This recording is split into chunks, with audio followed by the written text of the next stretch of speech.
예, 누가복음 5장 27절 39절 말씀이고요. 오늘은 죄인들을 불러 내가 죄인들을 불러 회개하게 하려고 왔노라. 내가 죄인들을 불러 회개하게 하려고 왔노라. 회개케 하려고 왔노라. 32절 말씀 같이 읽습니다. 5장 32절 나는 의로운 자들을 부르지 아니하고 죄인들을 불러 회개하게 하려고 왔노라 하시니라. 주님께서 이 땅에 오신 목적을 계속 반복해서 이제 여러 번 말씀하셨는데 오늘은 죄인들을 불러 회개케 하려고 왔노라 이 말씀입니다. 기도하고 시작합시다. 전능자주 하나님 감사합니다. 오늘도 이 시간 주의 말씀을 선포합니다. 하나님께서 성령의 기름 부음이 넘치게 하시고 듣는 모든 혼들이 은혜롭게 말씀을 잘 받고 마음에 믿음으로 잘 결합하도록 하시며 말씀을 마음에 간직하고 쌓아둘 수 있도록 해주시고 악한 자 가서 빼앗지 못하도록 하시며 오직 아버지 이 시간 오직 하나님 말씀을 경청하고 마음을 거기에 다 둘 수 있도록 해주십시오. 온전을 주의 영을 충만케 하시고 주의 은혜와 주의 복이 넘치는 그런 시간이 되도록 도우실 간구합니다. 감사드리며 주의 성기도 합니다. 아멘. 예, 오늘 공부할 말씀은 주 예수님께서 이 땅에 오신 목적들 중에 하나를 밝히신 말씀입니다. 주께서 이 땅에 육신을 입고 오신 이유와 목적을 우리가 이제 잘 알아야 되는데, 이건 주님께서 친히 말씀하셨고, 또 주님께서 말씀하지 않는 장면은 이제 또 서신서를 통해서 또 밝혀져 있습니다. 이 대제사장 앞에서 우리 주님이 신문을 받을 때 예수님께서 내가 이런 목적으로 태어났으며 이런 까닭으로 세상에 왔나니, 내가 이런 목적으로 태어났으며 내가 이런 까닭으로 세상에 왔나니, 그러니까 주 예수님께서 이 세상에 오신 그 이유와 목적을 직접 밝히신 거예요. 내가 이런 목적으로 태어났으며 이런 까닭으로 세상에 왔나니 곧 나는 진리에 대하여 증언하려 왔노라. 이렇게 말씀하셨어요. 그 진리에 속한 자마다 내 음성을 듣느니라. 주님은 자신이 태어나신 이유, 목적을 잘 아셨던 겁니다. 주께서는 자신의 사역의 방향과 목적을 정확히 알고 계셨습니다. 많은 이들이 이 땅에 살고 있지만 자기의 존재 이유와 목적을 알지 못한 채 방황을 합니다. 삶의 존재 이유와 존재 목적을 찾는 것이 이 철학이고 종교입니다. 여러분은 지금 왜 자신이 사는지, 무엇 때문에 존재하는지 압니까? 그냥 태어났으니까 사는 것이지 뭐. 태어났으니까 사는 것이지. 엄마 아빠가 실수로 날 태어나겠어. 뭐 이런 사람도 있고, 내가 내가 존재 이유와 존재 목적, 내가 이 세상에 지금 있는 사는 목적을 전혀 모르는 그런 분들이 거의 대부분입니다. 그래서 이제 그 의미를 찾기 위해서 그 생의 의미를 찾는다. 그 삶의 의미와 목적을 찾는다 하면서 뭔가 의미 있는 일을 해야지. 뭔가 의미 있는 일을 찾고 해야지 그 내 존재의 정당성, 그 존재 이유와 목적이 있는 게 아니겠느냐. 이렇게 해서 이제 그런 걸 또 찾는 분들도 있습니다. 주 예수님께서는 이 땅에 왜 오셨습니까? 주님께서 말씀하셨어요. 누가복음 9장 56절 사람의 아들은 사람의 생명을 멸하러 오지 아니하고 구원하러 왔느니라 하시니라. 그들이 다른 말로 가시니라. 주님 오신 건 구원하러 왔느니라. 사람의 아들은 사람의 생명을 구원하러 왔느니라. 주께서는 생명을 구원하러 오셨습니다. 주께서는 진리에 대해 증언하러 오셨습니다. 주께서는 잃어버린 자를 찾아 구원하러 왔습니다. 주님께서는 율법을 성취하러 오셨습니다. 주님은 하나님의 왕국을 선포하러 오셨습니다. 누가복음 4장 43절에 내가 반드시 다른 도시들에도 하나님의 왕국을 선포하여야 하리니 이런 까닭으로 내가 보내어졌노라. 주 예수님은 양들 위해 자신의 생명을 주러 오셨습니다. 주께서는 죄인들을 불러 회개하게 하려고 오셨습니다. 주 예수님은 의인들을 찾거나 부르러 오신 것이 아닙니다. 기록된 바 의로운 자는 없나이다 한 사람도 없다는 말씀대로 의인을 부르러 올 수가 없어요. 의인은 없습니다. 이 땅에 의인은 없어요. 선을 행하고 죄를 짓지 않는 의인은 땅에 하나도 없습니다. 주께서는 죄인들의 친구 되셨고 죄인들을 불러 회개케 하셨고 죄인들을 구원하셨습니다. 마태복음 9장 13절에 오직 너희는 가서 내가 긍휼을 원하고 희생을 원치 아니하노라 하신 말씀이 무슨 뜻인지 배우라. 나는 의로운 자를 부르지 아니하고 죄인들을 불러 회개하게 하려고 왔노라 하시니라. 주님께서 나는 죄인들을 불러 회개하게 하려고 왔노라. 주님이 오신 목적입니다. 그러나 개혁성경을 비롯한 현대역본들에서요, 여러분 이 구절을 이 본문에서 회개하게 하려고 왔노라, 회개하게 하려고 이 부분이 삭제되고 없습니다. 없어요. 주께서 친히 오신 목적을 말씀하셨는데 이 개혁성경에 보면 내가 의인을 보러 온 것이 아니요 죄인을 부르러 왔노라. 거기서 끝이 내가 죄인들을 불러 회개하게 하려고 왔노라예요. 주님 그렇게 말씀하셨지 난 죄인들을 부르러 왔노라 이렇게 말씀 안 하셨습니다. 회개 없는 구원 없습니다. 이 구절만 그런 것이 아닙니다. 마가복음 2장 17절에도 나는 의로운 자를 부르지 아니하고 죄인들을 불러 회개하게 하려고 왔노라 이래 되어 있는데 이 개혁성경에 보면 회개하게 하려고 없습니다. 당연히 NIV도 없고 RSV도 없고 NASB도 없어요. 이 킹잼 성경에 있어요. 회개하게 하려고 왔노라. 우리 주께서는 분명히 죄인들을 불러 회개하게 하려고 왔습니다. 주 예수님은 모든 사람들에게 회개하라고 명령하셨습니다. 주님은 고라신과 벳세다 사람들이 주의 권능과 표적들을 보면서 회개하지 않자 그 도시들을 꾸짖으셨습니다. 죄인들은 자신들의 죄로 멸망하는 것이 아니라 회개하지 않음으로 멸망합니다. 누가복음 13장 3절 5절에 내가 너희에게 이르노니 아니라 그러나 너희가 회개하지 아니하면 다 그와 같이 멸망하리라. 뭐 하지 않으면? 회개하지 않으면. 예수님께서는 죄인들을 구원하러 세상에 오셨습니다. 구원에 앞서 주님은 죄인들을 불러 회개하게 하려 왔습니다. 회개해야 구원이 있습니다. 회개하게 하려고 구원하러 잃어버린 일을 찾아 생명을 주러 오셨습니다. 자, 본문 보겠습니다. 누가복음 5장 27절. 이 일들 뒤에 그분께서 나아가사 레이라 하는 세리가 세금 받는 곳에 앉아있는 걸 보시고 그에게 나를 따르라 하시니, 세금 받는 곳에 앉아있는 것을 보시고, 그러니까 자기 레이가 세무공무원입니다. 세무공무원. 주께서는 사람의 아들이 땅에서 죄를 용서하는 권능이 있다는 사실을 말로써 이 마비병 환자를 고침으로 증명을 하셨습니다. 일어나 내 자리를 들고 걸어가라 하면서 이 말씀하심으로써 그 앞에 먼저 하신 말씀, 내 죄들이 용서되었느니라, 내 죄들이 사면되었느니라, 이 말씀이 그 사람의 아들이 이 땅에서 사람의 죄들을 용서할 수 있는, 죄인들의 죄를 사면할 수 있는 권능이 있는 줄을 입증을 하신 거죠. 그렇게 이제 주님께서 일어나 내 자리를 들고 내 집으로 걸어가라 하시자 이 마비병 환자가 그 자리에서 일어나서 즉석에서 하나님을 찬양하며 자기 자리를 들고 집으로 갔습니다. 이 일 뒤에 그분께서 나아가서 레이라는 세리가 세금 받는 곳에 앉아있는 걸 보셨습니다. 세금 받는 곳에 앉아있다는 말은 지금 그가 세무공무원으로서 일하고 있는 시각이었다 이 말입니다. 근무 중이었다는 거예요. 근무 중이었다. 알페오 아들 레이는 주님이 오실 때 세관 일을 하고 있었습니다. 주님이 제자들을 부르신 장면을 보면 그들은 모두 현장에서 일을 하고 있었습니다. 베드로와 안드레, 야고보와 요한은 그들의 생업의 현장인 바다에서 일하고 있을 때 주님이 그들을 부르셨습니다. 레이는 세관에서 일하는 중에 부르심을 받았습니다. 구약의 대언자들도 마찬가지입니다. 모세는 양떼를 치다 주의 부르심을 받았습니다. 엘리사는 소를 가지고 밭을 갈다가 엘리야의 부름을 받았습니다.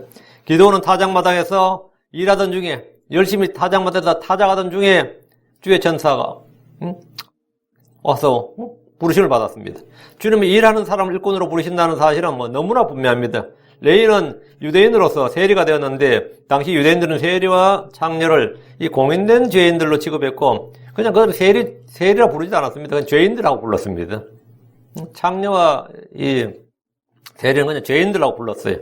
로마는 유대인들로부터 인두세와 토지세, 통행세 등 각종 세금을 부과하고 거두었는데 이 일을 위해서 필요한 인력이 세리들입니다. 세리는 세관에 앉아서 세금을 받는 이들이 있고 집집마다 돌아다니면서 세금을 징수하는 일, 인두세 같은 건 돌아다니면서 직접 거둬야 됩니다.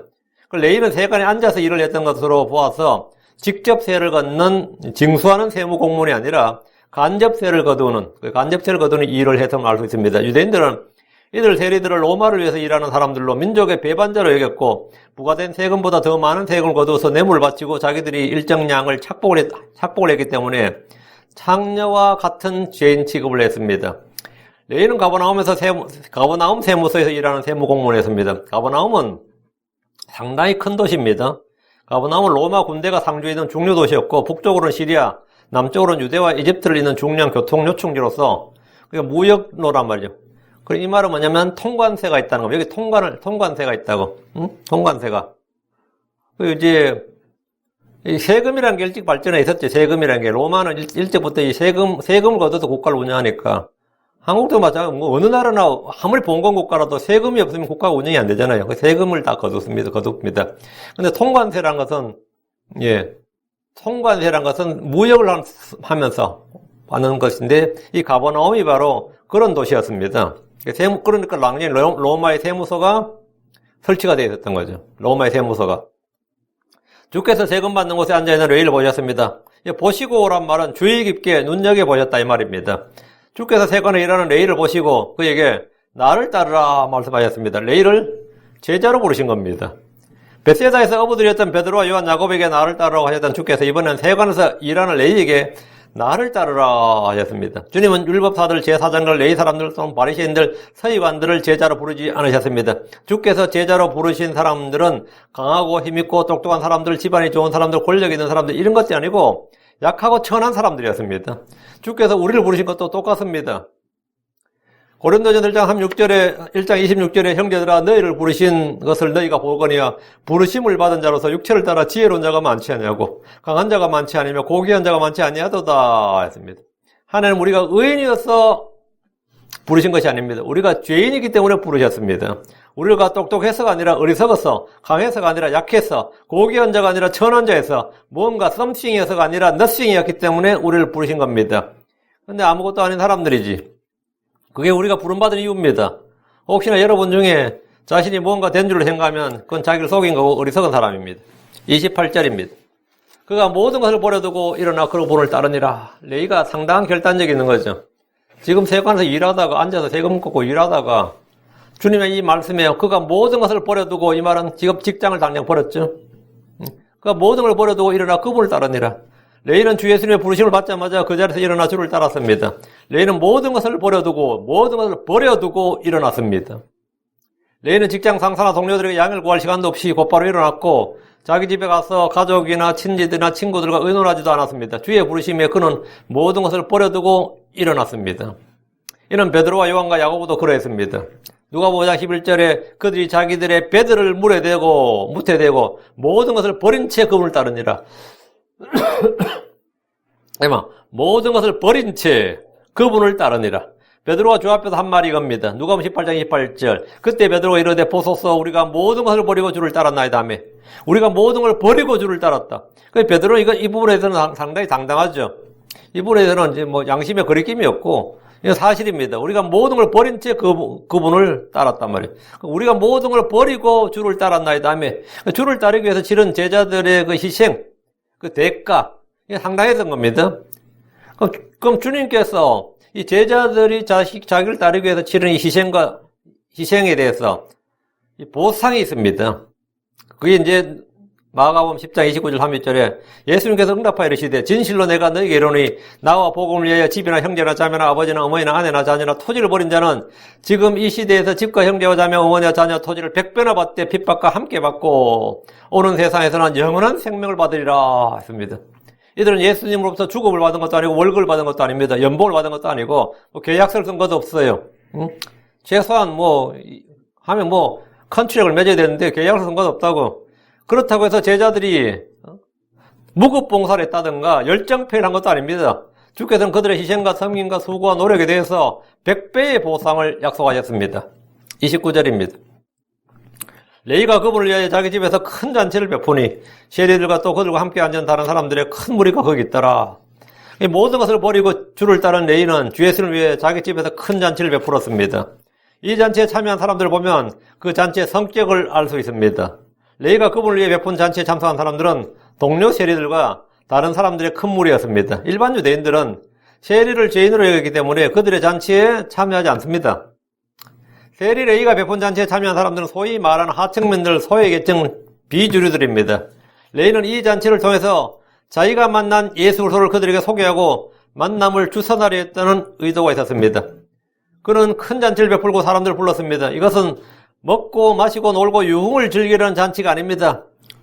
레위는 자신이 주 예수를 만났고 그분의 부르심을 받은 제자로서 같은 동료 세리들과 무리들에게 주 예수님을 알려주고 싶었을 겁니다. 구원받은 감격이 큰 성도들은 복음을 전하기 위해서 다양한 시도와 노력을 하기 마련입니다. 누가 시키지 않아도 다양한 시도와 노력을 해요. 본능적으로 하게 됩니다. 교회로 인도하기 위해서 애를 쓰기도 하고 만나서 밥이나 커피를 사주면서 복음을 전하기도 하고 선물을 하면서 초청하기도 합니다. 정한데 우리 교회라도 한번 와보라고. 레위는 주의 부르심을 받자마자 자기 집에서 큰 잔치를 열어서 많은 사람을 불러 모았습니다. 이는 레위의 전도 열정을 보여주는 장면입니다. 레위의 전도 열정을 보여주는 거예요. 30절. 그런데 그들의 서기관들과 바리새인들이 그분의 제자들에게 투덜대며 이르되 너희가 어찌하여 세리들과 죄인들과 함께 먹고 마시느냐?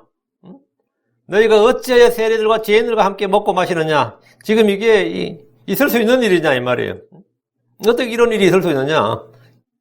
세리들과 죄인들 자기들끼리 먹고 마시는 건 우리가 뭐 그들께 하나보다 하지만 너희들이 어부들이 너희들이 말이에요. 너희들 예수님 제자들은 너희들이 거기 가서 먹고 마시느냐 이거예요. 그 세리였던 레이의 집에 열린 큰 잔치에 가버나움 세관의 세리들이 모였고 주께서 그들과 함께 먹고 마시는 것을 본 서기관들과 바리새인들은 투덜댔습니다.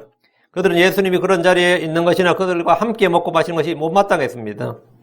서기관들과 바리새인들은 예수님이 아니라 그분의 제자들에게 너희가 어찌하여 세리들과 죄인들과 함께 먹고 마시느냐라고 책망했습니다. 이것은 힐난이며 어찌 그런 정신나간 짓을 하느냐는 겁니다. 누군가와 함께 먹고 마신다는 것은 서로 교제한다는 뜻이며 서로를 받아준다는 것을 의미하기 때문입니다. 서기관들과 바리새인들은 서로 너희 죄인들도 너희들로 죄인들과 한 부류가 된 것이 아니냐. 이제 지금부터 오늘부터 서로 친구가 된 것이냐. 세리들과 어울려 함께 먹고 마신 일은 너희 신세를 망치는 일이다. 뭐 이런 경고라는 겁니다. 이에 대해서 제자들이 할 말이 없었어요. 이때 제자들 중에서 뭐 똑똑한 사람이 있어서 인간은 다 평등하다. 직업에 귀천이 있느냐. 다 우리의 동료, 다 우리 같은 유대 형제들이다. 뭐 이런 식으로 이 서기관들과 바리새인들이 따질 줄 아는 사람이 한 명도 없었습니다. 그래서 그들도 다 마음속으로 뭐 한 거예요. 동의하는 거예요. 야, 우리가 지금 세리 집에 와서 먹고 마신다는 게 지금 이게 상당히 문제가 되겠는데 이 베드로에도 그런 생각이 지금 드는 거죠.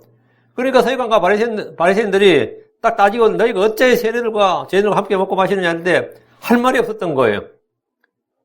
그들 역시 세리가 베푸는 잔치에서 그들과 함께 먹고 마신 일은 처음이었고 이 일이 사회적으로 아니 또 종교적으로 파장을 일으킬 사안임을 이미 알고 있었습니다. 제자들도 알고 있었어요. 세리들과 함께 먹고 마셨다는 것은 당시 사회에서 누가 무슨 욕을 해도 할 말이 없는 그런 일이었습니다. 유대인들은 이방인들의 집에 들어가서 식사하지 않는 것이 율법의 관례였고 세리들이나 창녀들과 함께 어울리고 식사를 한다는 것은 보통 사람들에게는 그건 수치였고 오점이었습니다. 31절 예수님께서 응답하여 그들에게 이르시되 온전한 자들에게는 의사가 필요 없으나 병든 자들에게는 필요하니. 그런데 제자들이 아무 말도 못하고 있었고 예수님께서 그 말씀을 들으시고 투덜대는 그 서기관들과 바리새인들에게 예수님이 대신 답변하신 거예요. 온전한 자들에게는 의사가 필요 없으나 병든 자들에게는 필요하니라. 그 제자들에게 투덜대는 바리새인들과 서기관들에게 주께서 대답하셨습니다. 온전한 자들에게는 의사가 필요 없으나 병든 자들에게는 필요하니라. 맞죠? 의사는 병든 자들에게 필요한 존재입니다. 지금 이번에 팬데믹 났을 때 의사들 상당히 고생했어요, 나름. 그렇지만 한편으로 모든 병원은 대박 났습니다. 왜? 엄청 버는 거죠. 아마 미국 병원 역사상 작년, 재작년, 올해 이렇게 돈을 많이 버는 어떤 병원도 전부 다 대박 났어요. 대박 났어요. 뭐 무급봉 사랑가리잖아요. 엄청나게 벌었다고. 왜? 병자들이 많으니까. 다 팬데믹 하니까.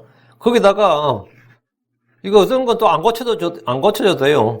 이거 코로나 때문이다 그래버리면 다 이게 양해가 되기 때문에 코로나 때문이다 그래버리면 막 지금 응급실로 와야 되는데 이 코로나 검사 안 받았다 그러면 그 사람 치료도 못 받아요. 코로나 검사보다 받아라 이래 되니까 완전히 뭐 의사들 살판 났지 한편으로는. 그 의사들은 뭐 병자들에게는 의사가 필요하다고. 근데 건강한 사람이 있을 때 의사는 필요 없는 직업이에요. 의사 필요 없다고. 그렇죠? 주께서는 치유자십니다.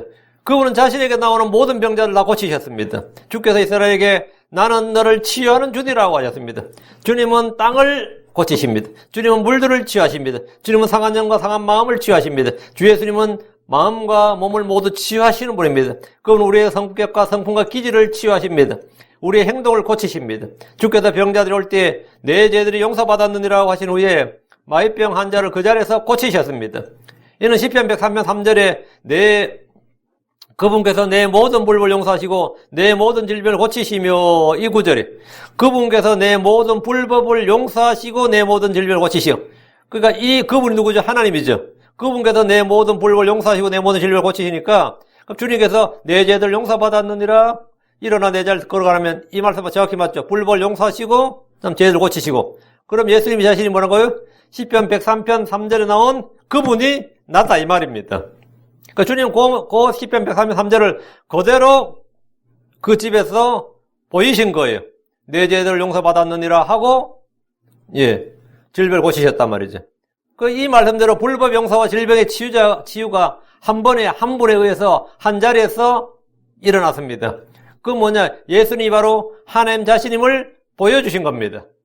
주께서는 병든 자들에게는 의사가 필요하다는 말씀을 하셨는데 오늘 일부 군사주의자들이 기도로 모든 병을 치유한다. 뭐 이런 시도나 믿음만 있으면 의사가 필요 없다는 어떤 이 오류임을 잘 보여줍니다. 주께서는 병든 자들에게 의사가 필요하다고 하셨습니다.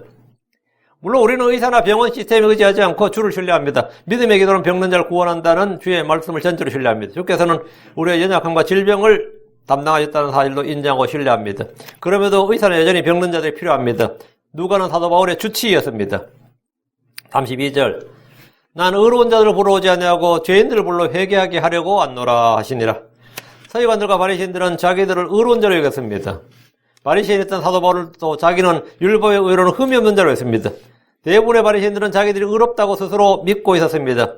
누가복음 18장 9절에 보면 또 그분께서 자기가 의롭다고 스스로 믿고 다른 사람들을 멸시하는 어떤 자들에게 이 비유를 말씀하시되 멸시하는 다른 사람을 멸시하는 자기들이 스스로 의롭다고 믿고 다른 사람을 멸시하는 이들이 서기관들 바리새인 율법사들이었어요.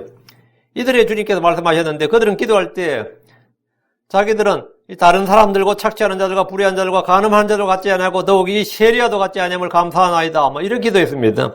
우리는 다른 사람들과 같지 않다. 우리는 의로운 자다. 우리는 죄인이 아니다 이 말이죠. 우리는 거룩한 자다. 우리는 분리된 자들이다. 더욱이 이 세리와도 같지 않다. 불의한 자들, 착취하는 자들, 간음한 자들 같지 않다. 우리는 그런 짓 안 한다 이 말이죠. 그러니까 이 바리새인은 그렇게 의로운 자들이었어요. 유대인들은 율법의 의를 추구하고 자기 의를 추구하는 자칭 의로운 사람들이었습니다. 그들은 이방인들을 이방 죄인들이라고 불렀습니다. 유대인들은 사마리아인들을 죄인들로 부르며 상종하지 않았습니다. 그들은 스스로 의롭다고 자처했던 겁니다.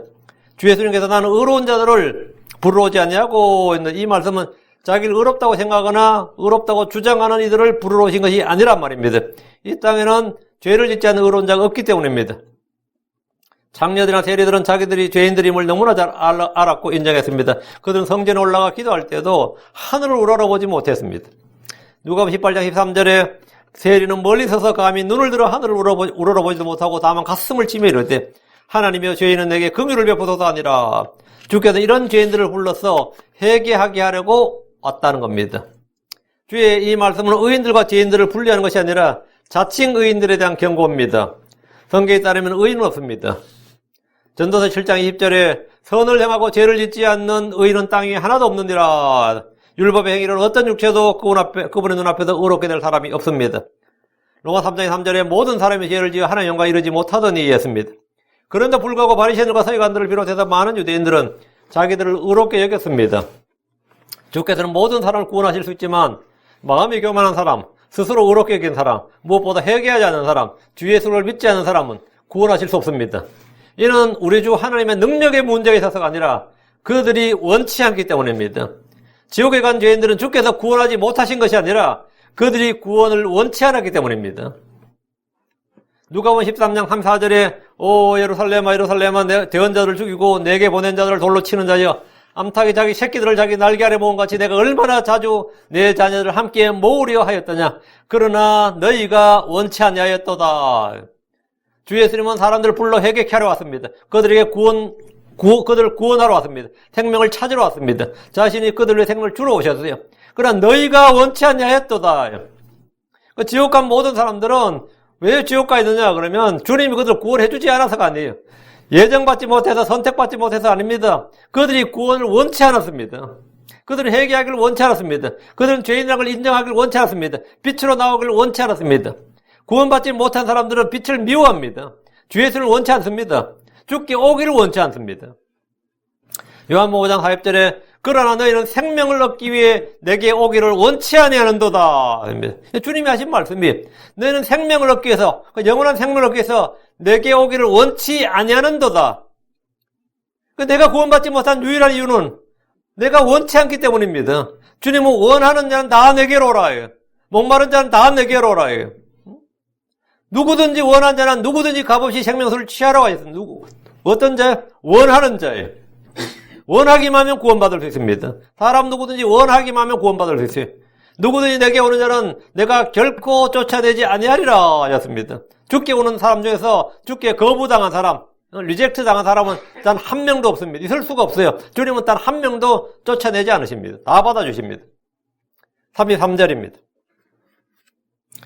그들이 그분께 이르되 요한의 제자들은 자주 금식하며 기도하고 바리새인들의 제자들 또한 그리하는데 어째 당신의 제자들은 먹고 마시나이까 하며 예수님이 세리의 집에서 먹고 마신다고 죄인들의 친구라고 투덜대던 자들은 예수님의 제자들이 바리새인들의 전통을 따르지 않는다고 시비를 걸었습니다.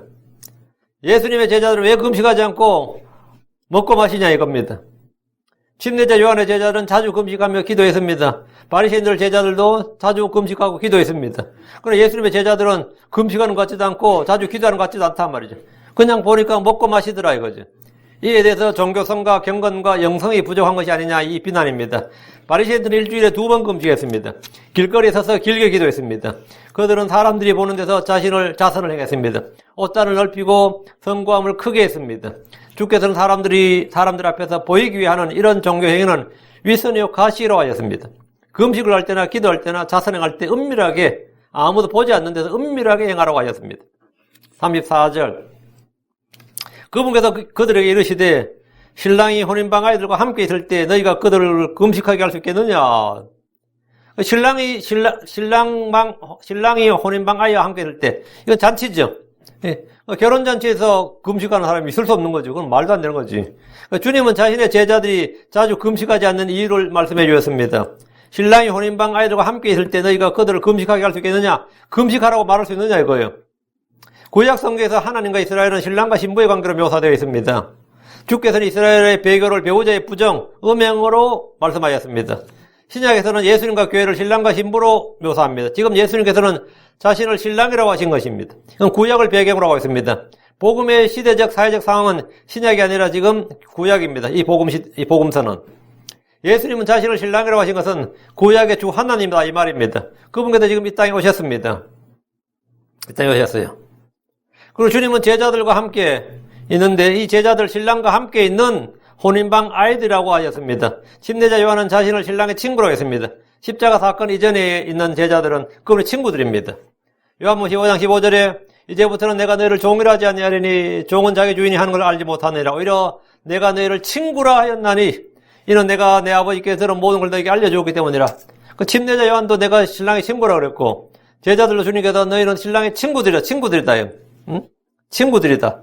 십자가 이후에 제자들은 그분의 신부요 지체요 형제가 됩니다. 지금 제자들은 혼인방 아이들과 같이 신랑이신 예수님과 함께 있습니다. 유대에서 혼인잔치에서 신랑의 친구들은 금식하는 것이 아니라 기뻐하고 즐거워하며 먹고 마십니다. 마찬가지로 주의 부르심을 받은 세리 레이는 자기 집에서 큰 잔치를 베풀었는데 이것은 혼인잔치에 참여한 혼인방 아이들과 같습니다. 지금 레이는 죄인에서 예수님의 제자가 된 겁니다. 세리 레이가 이제는 예수님의 제자 사도 레이가 된 거예요. 사도 레이. 여러분 우리가 마태복음 할 때 마태 있죠. 마태가 레이입니다.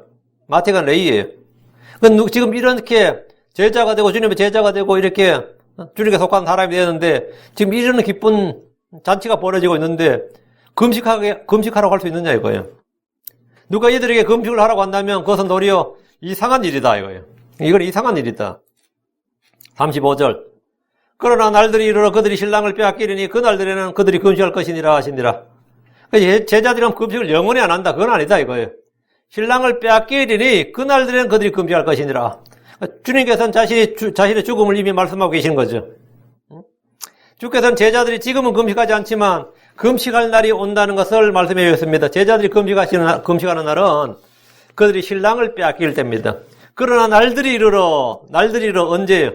6월절이죠? 그분이 배반을 나가시고 체포되던 날 밤입니다. 제자들은 그날 모두 흩어졌습니다. 그들은 주께서 죽으시고 묻힌 신동 안에 두려움에 떨면서 숨어 지냈는데 이때가 바로 그들이 금식할 날들입니다. 그 날들에는 그들이 금식할 것이니라. 이건 금식하고 싶어 금식하는 게 아니라 이 강제 금식이에요. 숨어서 지내고 두려워 떨다 보니까 어디 가서 뭐 먹을 수 없는 그런 상황이었던 거죠. 우리는 복음서에서 제자들이 그날들에 금식했는지 확인할 수 없는데 그건 복음서에 안 나와요. 제자들이 흩어져서 금식했더라 이런 건 안 나오니까. 근데 이제 이 본문을 통해서 그들이 3일 동안 굶었겠구나 이건 알 수 있는 거죠. 3일 동안 굶었어요. 그 이제 부활의 아침에 예, 물론 이제 뭐 제자들은 부활의 소식을 여자들 통해서 들었고요. 우리 주님께서 그들이 나타나셨지만, 어쨌든 그 3일은 금식했던 게 틀림없습니다. 그러니까 주의 이 말씀에 비추어 이들이 금식했을 것이다. 이 사실은 추론적으로 알 수 있습니다. 36절. 또한 그분께서 그들에게 한 비유를 말씀하시되, 아무도 새 옷에 한 조각을 낡은 옷에 붙이지 아니하나니, 만일 그렇게 하면 새 것이 찢어지게 하며, 또 새 옷에 떼어낸 그 조각도 낡은 옷에 어울리지 아니하느니라. 주께서는 제자들이 금식하게 될 날을 말씀하시면서 한 가지 비유를 드렸습니다. 아무도 새 옷에 한 조각을 낡은 옷에 붙이지 아니하리니.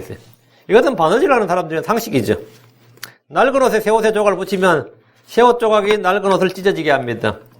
제가 어릴 때 초등학교 때만 해도 말이죠. 진짜 학교 가보면 옷에 덧대어서 입은 애들이 엄청나게 많았어요. 근데 어느덧부터는 그런 애들이 거의 없는 거예요. 제가 초등학교 한 3학년, 4학년 때까지만 해도 한 반에 가방을 갖고 오는 애가 저희 그 반이 60명이 넘었거든요. 가방을 갖고 오는 애가 5명 정도였어요. 자기 가방에 있는 애가. 그럼 나머지 50명 이상은 뭐였겠을 것 같아요? 보자기에 쌌어 왔어요. 혹시 여러분들 그런 경험 있어요? 보자기에 쌌어 왔어요. 보자기에 쌌어. 그렇게 왔다고. 비 오는 날은 끝장나는 거지. 그때는 비닐을 덮어서 끼워가지고 오고 막 그랬었습니다. 그만큼. 그러니까 진짜, 옷을 깨끗한 옷, 새 옷 입은 애들은 있죠. 당연히 있죠. 근데 이 조각에 낡은 덧붙여가지고 이런 애도 굉장히 많았습니다. 근데 그 덧붙여서 이렇게 깨맬 때 아무도 새 옷에 한 조각을 낡은 옷에 붙이지 않냐리니. 그럼 바보 같은지 누가 새 옷에 조각을 낡은 옷에 떼요. 반대는 가능하지만 못 쓴 옷에 천 조각을 달아서 찢어진 새 옷에 거기를 한다. 이건 가능하지만 새 옷에 옷장을 한 조각을 낡은 옷에 붙이지는 않습니다. 그런 이유가 없습니다. 그 낡은 옷에 새 옷에 조각을 붙이면 새 옷 조각이 낡은 옷을 찢어지게 합니다. 만약 빨래를 하게 되면 새 옷 조각의 탄력과 헌 옷의 탄력이 맞지 않아서 줄어들면서 헌 옷이 찢어지게 됩니다. 무엇보다 헌 옷 위에 새 옷 조각은 어울리지 않습니다. 어울리지 않습니다. 주님께서 이 말씀하신 것은 율법과 복음, 유대주의와 그리스도의 교리, 유대인과 새로운 창조물인 교회 등 다양하게 적용될 수 있습니다. 유대의 율법주의와 그리스도의 복음은 전혀 어울리지 않습니다.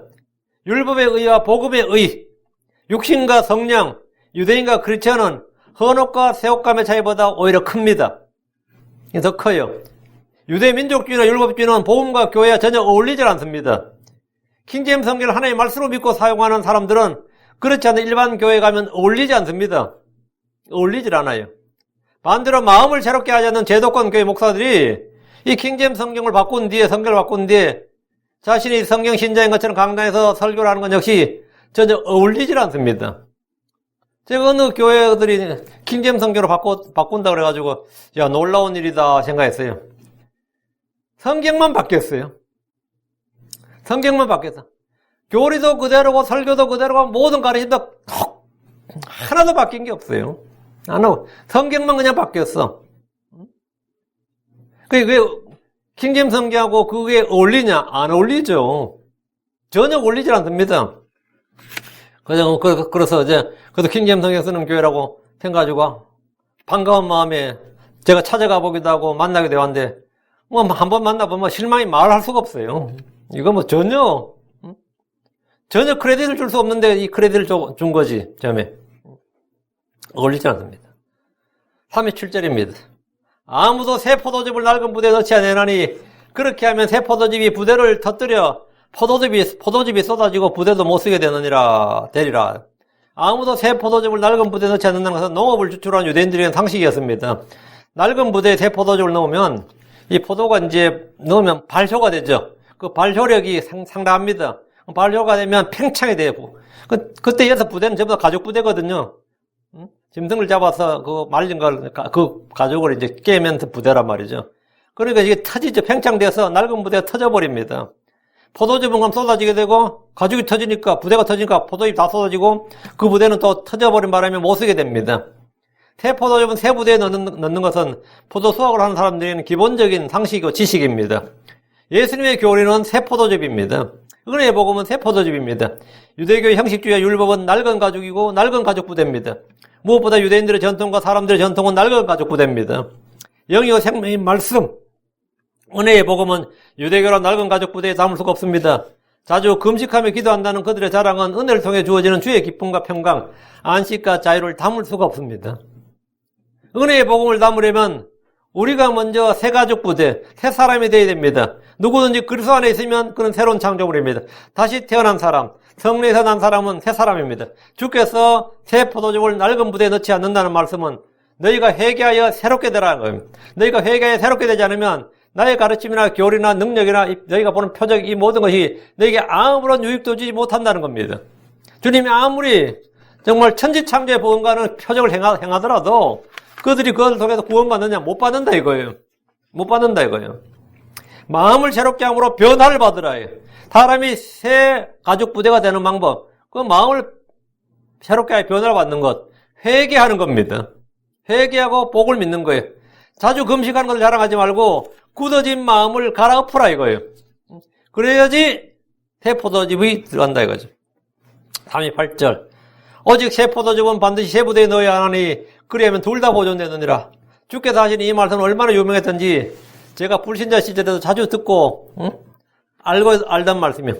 그래서 이제 개혁성경의 영향을 받아서 새 술은 새 부대예요. 근데 그거는 모든 불신자들 다 아는 말이에요. 새 술은 새 부대예요. 그러죠? 우리 주께서 그러나 새 포도즙은 반드시 새 부대에 넣어야 하리니라고 하신 것은 주께서 그리스도의 복음과 은혜의 복음을 새 부대에 넣으시겠다는 겁니다. 새 부대에 넣겠다는 것은 이 사람들의 전통과 교리로, 장로들의 전통과 교리, 사람들의 유전으로 뭉쳐있는 이 유대인들이 아니라 새롭게 회개한 죄인들, 그리고 예수를 받아들인 그 사람들한테 주겠다 이거예요. 응? 주께서는 회개하지 않는 사람들의 마음과 주를 배척하고 믿지 않는 마음과 자기 일을 세우는 사람들의 마음 속에 새 생명을 주실 수가 없습니다. 새 포도즙을 반드시 새 부대에 넣어야 하는 이유는 그리해야 둘 다 보존되기 때문입니다. 주께서 거룩한 것들을 개들에게 주지 말고 진주를 돼지들에게 던지지 않는 것처럼 새 포도즙은 낡은 부대에 넣지 않고 반드시 새 부대에 넣습니다. 구약의 틀이나 율법의 틀이나 유대교의 틀 속에서 은혜의 복음이나 생명의 복음을 담을 수는 없습니다. 옛 언약과 새 언약은 각각 옛 사람과 새 사람에 주어진 것입니다. 그리스도인들은 새 사람이고 새롭게 창조된 백성입니다. 39절입니다. 또한 아무도 묵은 포도즙을 마시고 새 것을 원치 아니하나니 이는 그가 말하기를 묵은 것이 더 좋다하기 때문이니라 하시니라. 사람들은 늘 새로운 것을 찾고 새 것을 좋아하는 것처럼 보이지만 때론 옛것이나 오래된 것을 더 가치 있고 좋다고 하는 것들이 많습니다. 포도주는 오래 묵은 것일수록 풍미가 더 뛰어나고 더 가치가 있고 비쌉니다. 이게 1800년대 포도주다. 그럼 어때요? 요즘 만든 것보다 훨씬 더 가치가 있죠. 이게 300년 묵은 거다. 이러면 묵은 포도주를 마시고 새 것을 원치 않는다. 당연하죠. 오래 묵은 것일수록 더 좋다. 골동품도 오래된 것일수록 더 높은 가치가 있습니다. 묵은 포도주를 마시는 사람들은 새 포도주를 원치 않습니다. 우리는 오래된 것, 익숙한 것을 더 좋아할 때가 많이 있습니다. 이는 그가 말하기를 묵은 것이 더 좋다하기 때문이라. 유대인들은 지금도 구약을 신약보다 더 좋아합니다. 모세 율법을 은혜의 복음보다 더 좋아합니다. 옛부터 전해 내려온 전통과 관습과 문화를 더 좋다고 합니다. 더 좋다 그래요. 묵은 것이 더 좋다. 이것이 사람들의 반응입니다. 주께서 선포하신 복음이 결코 구약의 전통이나 율법보다 못한 것이 아닙니다. 시언약이 첫언약이나 옛언약보다 못한 것이 아닙니다. 그러나 새로운 것을 받아들이고 익숙해질 때까지 사람들은 늘 묵은 것이 더 좋다고 합니다. 지금은 컴퓨터가 나오면서 망한 것 중에 하나가 타작이죠. 컴퓨터가 나오니까 이제 타작이는 거의 못 쓰게 됐잖아요. 디지털 카메라가 나오면서 아날로그 카메라 거의 별로 저게 없어지고 이런 것들 많죠. 새로운 산업이 등장하면서 옛날 것이 몰락하는 것들이 꽤 많이 있습니다. 근데도 이 컴퓨터를 배우면 간단한데, 워드 프로세서를 배우면 간단한데 계속 타작이 싫은 사람이 있어요. 자기 군대에서부터 행정병이었다는 거예요. 그 군대에서 행정병이었으면 타자를 아주 잘 칩니다. 그 타작이 익숙한데 컴퓨터 익숙하지 않는 거예요. 컴퓨터 훨씬 더 쉽고 편하죠. 이 자판의 칠 때 파워가 달라요. 컴퓨터 자판은 한 번 칠 때 15g이면 됩니다. 이 치는 힘이, 손가락이. 그래서 설치돼 지나가도 자판이 다 먹죠. 타자는 150g 정도로 파워를 내려쳐야지 이게 탁탁 쳐져요. 요즘 전자 타자기, 전동 타자기, 뭐 옛날 기계식 타자기는 진짜 팍팍 눌렀고요. 힘 많이 들고. 전동 타자기도 요즘은 컴퓨터 자판에 비해서는 훨씬 더 힘이 더 듭니다. 여러분, 미케니컬 키보드라는 그런 건 훨씬 더 힘이 들어요. 저도 이제 미케니컬 키보드 쓰는데, 이 타이핑 칠 때 상당히 힘이 들어서 기판 다 뽑아가지고 훨씬 더 가벼운 걸 바꾼 적이 있어요. 싸그리 다 훨씬 더 부드럽게 치려고. 이게 오래 치면 이 손에 힘이 달라지니까. 근데 그 타자기 버리고 그 컴퓨터 치라고 하면 익숙하다면 자기는 타자기 더 좋대요. 근데 제가 이제 그런 사람을 저희 선생님 중에 한 번 봤어요. 그분은 애들 성적을 다 하면 여기서는 뭐 A 이런 거 하죠. 우리는 전부 다 점수를 매기거든요. 100점, 90점, 80점 하면. 그 60명이 넘는 애들 가로, 세로를 다 맞춰서 그 통계를 내야 됩니다. 근데 어렵죠. 근데 이게 계산기가 있죠. 근데 그분 늘 주산을 썼어요. 주산 세대야. 근데 정말 빨라. 주산으로 하는데 이 계산기 누르는 사람보다 빨라요. 진짜로. 왜? 주산은 반은 암산이거든요. 근데 그분은 제가 안 봐서 모르겠는데 지금도 주산을 쓸 거야. 왜? 옛날 게 낫다 이거예요. 옛날 게 낫다. 근데 지금은 이제는 옛날 게 낫다 할 수가 없어요. 엑셀 같은 게 나오니까 더 하고 할 필요가 없어요. 자동이야. 자동으로 그냥 계산이 딱딱 떼버리는데 숫자 고치는 순간마다 다 돼버리는데 뭐 더 하고 빼고 할 게 뭐 있어요. 그냥 입력만 하면 다 돼버리는데. 근데 내가 빨리빨리 익숙해져야 되는데 새로운 기술이나 새로운 뭐가 익숙해지기 쉽지 않습니다. 특히 나이가 들면 더해요. 나이가 들면 새로운 것을 거의 못 배웁니다. 왜? 익숙한 걸 찾지 편한 걸 찾지 않습니다. 그 유대인들도 마찬가지로 묵은 것이 더 좋다는 거예요. 그러다 보니까 주 예수의 선포하시는 아버지의 말씀과 진리를 받아들이지 못했습니다. 로마 캐톨릭은 복음의 진리보다 몇천 년간 내려온 교회의 전통과 가르침이 훨씬 더 좋다고 말합니다. 그들은 교부들의 전통, 그 교부들의 철학을 하나님의 말씀보다 더 좋아하는데 그렇게 있을 수 있는 말이냐 그러면 그게 더 좋다 그래요. 한국의 장로교인들은 킹제임스 성경보다 개혁 성경이 더 좋다 그럽니다. 제가 킹제임스 성경이 전하면 많은 분들이 지금은 이제 그런 분을 못 만나는데 야 개혁 성경에 틀린 것만 살짝 고칠 수 없나 그래요.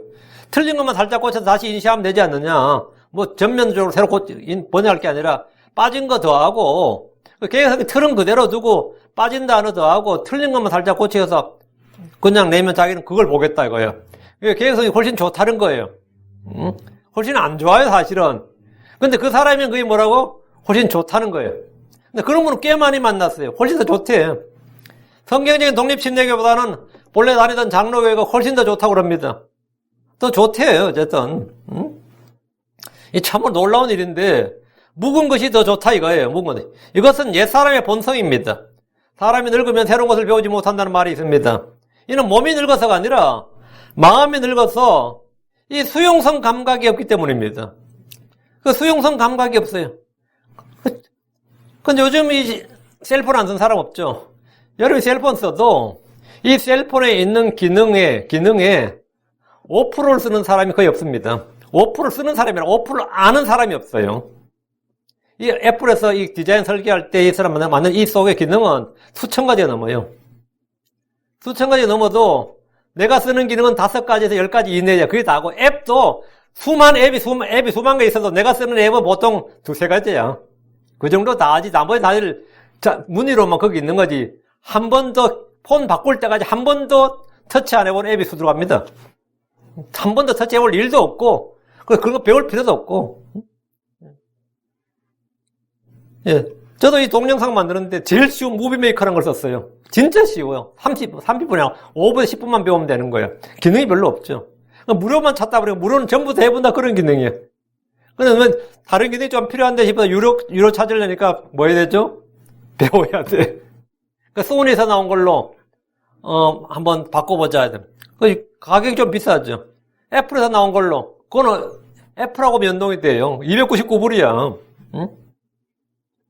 물론 뭐 맥을 사면은 무료로 나오는 이 동영상 편집도 있는데 그 말고는 뭐 어도비 건 아주 비싸고요. 어도비에서 나온 거는 비싸고 해가지고 어느 걸 선택하지 해서 제가 지금 들은 대만제 그나마 싼 거 10몇 불짜리 골라서 쓰는 거예요. 10몇 불짜리인데 그것도 한참 배웠어요. 근데 예전 같지가 않아. 배우는데 시간이 걸리니까 짜증나는 거예요. 좀 더 쉽게 못 만드나? 이러면서는. 좀 더 쉽게 못 만드나? 근데 좀 더 이제 예를 들어 전문 유튜브를 한다든가 유튜브 방송하는 사람들은 더 좋은 프로그램을 써야 됩니다. 더 좋은 프로그램을 쓰려면 그걸 또 배우는데 최소한 얼마 걸려요. 아무리 빨리 배워도. 뭐 다른 프로그램 써본 사람들이 이미 익숙해가지고 금방 배운다고 하지만 그래도 시간이 걸립니다. 또 편집 기술도 배우고. 근데 이게 전에는 말이죠. 밤새워서 그냥 한 번에 다 배웠어요, 저도. 그건 시간 걸릴 것도 없고, 호기심이 있으니까, 야, 이거 해보자 했는데, 지금은 귀찮아요. 배우기가 싫어. 배우기 싫으니까, 이거 단종되면 골치 아픈데, 이래 뭐야. 이 프로그램이 단종되면 골치 아픈데. 왜? 또 새로 배워야 되니까. 새로 배우는 게 이제는 싫은 거야. 근데 분명히 그 기능이, 이건 헐리우드에서 이 편집 기능을 쓴다, 그런 프로그램 많이 있어요. 어도비에서 나온 거 좋지. 애플에서 나온 것도 좋아요. 한 300불 주면, 맥 살 때 아주 깔려서 나와요. 근데 아주 고급 기능이 있다. 그런데 고급 기능 필요 없어. 거기 고급 기능이 있다. 좋은 편집 기술이 있고, 자막 넣는 것도 훨씬 더 좋고, 자막 효과도 좋고, 사람 이거 트랜지션 효과도 좋고, 별거 다 있다. 그런데 말은 들어. 근데 배우고 싶지를 않는 거예요. 귀찮아졌어. 예전 같았으면 돈 주고 사서라도 빨리 배우고 싶어 했겠지. 근데 이제 나이가 저도 이제 들고 하니까 이제 귀찮은 거예요. 그런데 저도 이제 수용성 감각이 예전보다 많이 떨어지는 거지. 그래서 저건 이해하죠. 나도 이제는, 늙어가면 잘 못 배우는구나. 새로운 걸 잘 못 배우는구나. 왜? 몸의 문제가 아니라 마음의 문제입니다. 지적 호기심은 점점 사라지고, 그냥 예전부터 하던 것과 익숙한 것이 더 낫다고 하면서 변화를 받기를 거부하는 겁니다. 여러분 어떻습니까? 우리는 날마다 새롭게 돼야 됩니다. 날마다 새롭게 돼야 돼요. 생각의 영이 새롭게 돼야 됩니다. 마음의 변화를 받아서 새롭게 돼야 됩니다. 그렇지 않으면 낡은 것과 묵은 것을 더 좋다고 말하는 사람들 같은 그런 부류가 됩니다. 그래서 묵은 것이 더 좋다기 때문이니라. 묵은 것이 더 좋다 이거야. 유대교로 충분하다. 우리 모세율법으로 충분하다. 뭐 새로운 게 필요하냐? 그걸로 충분한데. 우리는 랍비들의 전통으로 충분한데요. 뭔 그리스도의 교리니 뭐니 새로운 게 필요하냐? 이런 거예요. 그럼 우리는 새 포도즙은 새 부대에 넣느니라. 새 포도즙은 오늘 우리가 주님께서 오늘 세 가지 지금 주님의 그 타임라인을 따라가고 있습니다.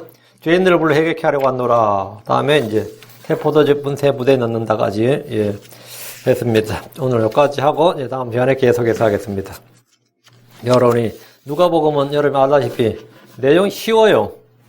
그 대신에 여러분이 이걸 하면 예수님의 그 공생의 일대기를 전체를 훑어볼 수 있기 때문에 탄생에서부터 부활 성천까지 일대기를 여러분이 다 훑어볼 수 있습니다.